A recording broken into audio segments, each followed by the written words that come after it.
sem Jakob Šušterič iz podjetja Mesi. 200 tisoč evrov iz investicije SK200 bi porabili za to, da bomo Mesi M tablet, naš nov produkt, postavili na trg. Namreč investirati moramo v konference, v udeležbo na sejme in pa seveda v zaposlitev novega kadra za prodajo tega na naših ključnih trgih, in sicer Nemčiji in pa Veliki Britaniji. Super. Morda lahko podaš, kako si doživel feedback in oceno komisije? Najprej moram povedati, da sem se pred pičanjem raztrgal srajco. Drugače pičanje je bilo ok.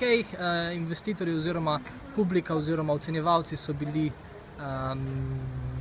zelo razpoloženi za vprašanje, tako da so me kar dobro izmučili, ampak moram reči, da je pristop podjetniškega sklada zelo pozitiven, se pravi, da je torej takšen nabor sredstev izredno pozitiven in